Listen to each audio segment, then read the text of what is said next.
आंख लगी ही थी कि अचानक हड़बड़ाहट में मेरी नींद खुल गई। कोई मेरे कान में जोर जोर से कह रहा था, मैडम मैं परीक्षा नहीं दे पाऊंगी, मुझे नारायणपुर से जगदलपुर जाना होगा। समझ नहीं आ रहा एग्जाम दूं या नहीं दूं। तभी दूसरी कहती है, मैं भानु प्रतापपुर से हूँ, रायपुर एग्जाम सेंटर है, डेली अप डाउन भी कर सकती हूँ। सुबह 5 बजे निकलना पड़ेगा और रात में वापस आ जाऊंगी। लेकिन घर वाले कोरोना केस देखकर मना कर रहे हैं, रायपुर के नाम से डर रहे हैं। कुछ लोगों को लग रहा होगा केवल मैडम के कान में ही चीखें क्यों सुनाई दे रही है, तो आप लोगों को बता दूं, CGPSC विलेज एक्सपर्ट नाम कोई इत्तेफाक नहीं है। गांव में रहती हूँ इसलिए इनकी परेशानी बेहतर समझती हूँ। विरोध करने वालों के समान AC रूम में बैठती तो शायद मुझे भी ये आवाजें ना सुनाई देती।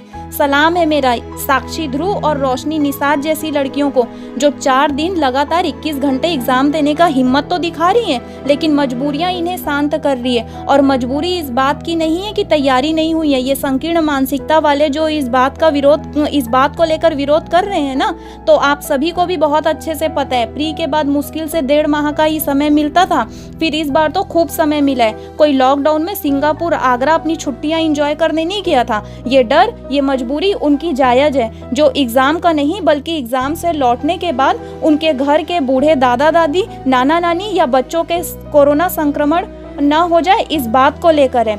और अब जो कोई भी यहाँ पे लड़कियों को प्रैक्टिकल होकर एग्जाम देने की सलाह दे रहे होंगे ना, तो आप लोग पहले जेंडर भेद हटाकर परवरिश करना चालू कर दें। जो बचपन से लड़कियों को संवेदनशील बनाने पे तुले होते हैं और अति केयरिंग वाली परवरिश देना बंद कर दें। केवल बच्चे को बच्चे के रूप में देखें, लड़का और लड़की के रूप में ना देखें। फिर से कहती हूँ, मैं इस एग्जाम के कंडक्ट कराने का विरोध नहीं कर रही।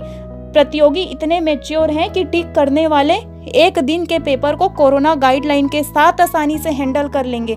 लेकिन 4 दिन की लिखित परीक्षा में चाहे शहरी परीक्षार्थी हो या ग्रामीण परीक्षार्थी हो, बहुत अच्छी आर्थिक स्थिति वाला हो या कम आर्थिक स्थिति वाला हो, आप सभी का मेंटल लेवल, एग्जाम टेम्परामेंट एक जैसा होगा और परीक्षा के दबाव में 4 दिन 21 घंटे सुबह शाम कोविड गाइडलाइन फॉलो ही नहीं कर पाएंगे और ना ही आपको अपने प्रिकॉशन का ख्याल होगा। आपको उस समय केवल आपकी परीक्षा ही दिखाई देगी। और यदि ये परीक्षा आयोजित हुई तो छत्तीसगढ़ सरकार और छत्तीसगढ़ लोक सेवा आयोग के द्वारा बेरोजगारों के साथ किया गया ये अन्याय ही होगा, क्योंकि आप लोगों की जिद में के आगे परीक्षार्थी हारेंगे और दबाव में खुद को कोरोना संक्रमित करवाने जाएंगे या फिर जीवन में मिले एक मौके को हाथ से गंवाएंगे। जो कोई भी मुझे सुन रहा है सभी को बता दूं, ये 2nd चरण की निर्णायक परीक्षा है।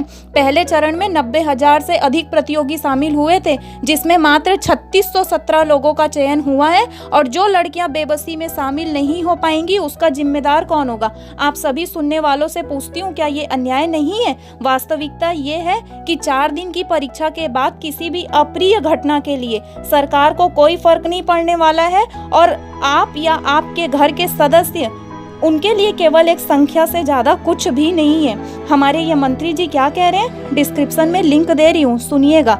आयोग की पुख्ता व्यवस्था का हवाला दे रहे हैं। मंत्री जी, आप आयोग की व्यवस्था के साथ ये क्यों नहीं बताए कि 5 संभागों में लड़के और लड़कियां और लड़कियों के साथ जाने वाले गार्जियंस की परिवहन व्यवस्था, ठहरने की व्यवस्था, भोजन का क्या होगा? क्या 5 दिन का खाना ये पहले से बना के लेके जाएंगे या बाहर का खाएं?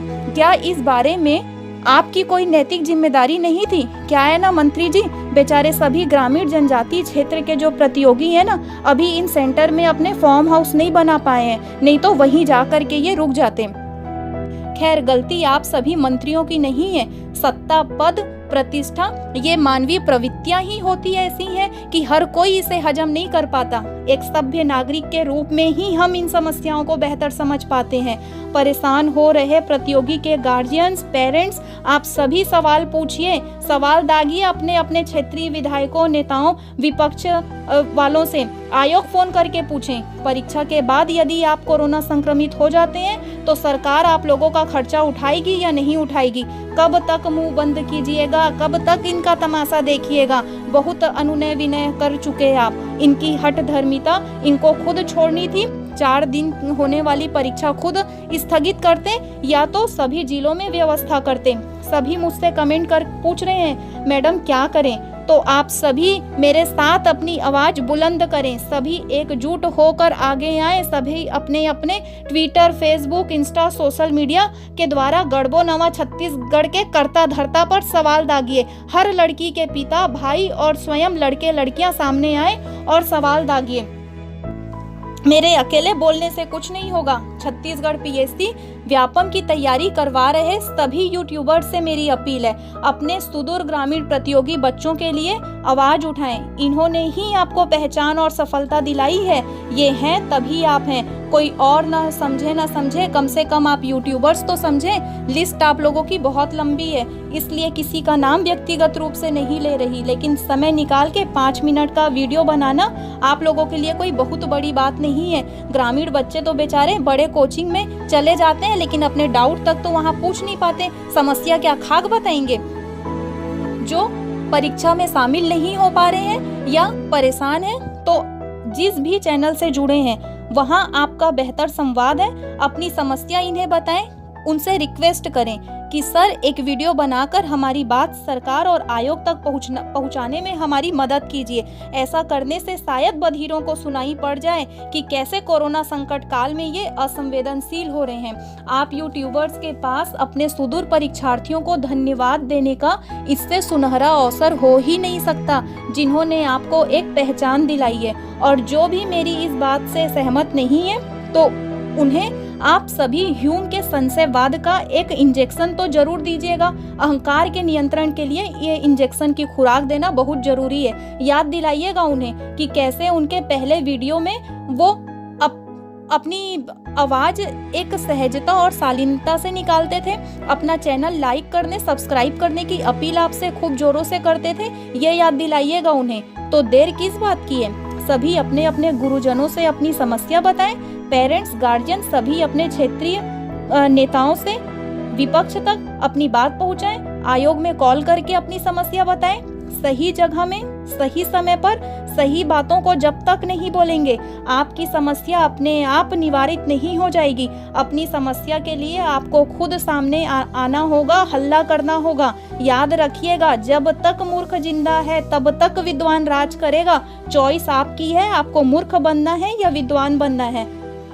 धन्यवाद। जय हिंद।